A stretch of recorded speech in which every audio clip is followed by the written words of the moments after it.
At a press conference on January 12, 2010, the Office of the Special Inspector General for Afghanistan Reconstruction revealed that about 3/4 of its active corruption investigations in Afghanistan involved Westerners. Just 10 of its 38 active cases involved Afghans only.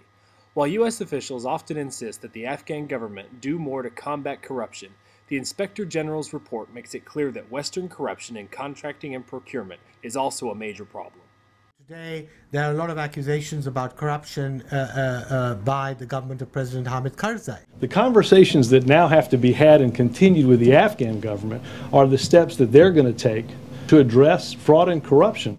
But the point was that in the early years after 9/11, the American and Western aid actually perpetrated this corruption because this kind of subcontracting that went on, the wastage of aid, the fact that there was this concentration on the security sector rather than on, winning hearts and minds in the social sector, all this created a climate of corruption, which people in the Afghan government immediately latched onto and were the beneficiaries of. And they then perpetuated their own corruption.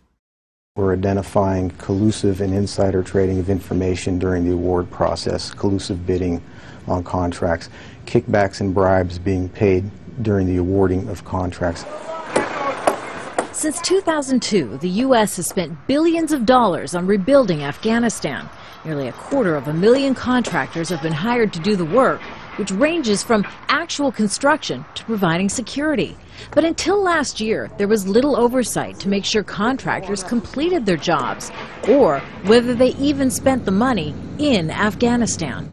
These investigators say fraud is occurring at every echelon of U.S. and Afghan society, up to the highest levels of government.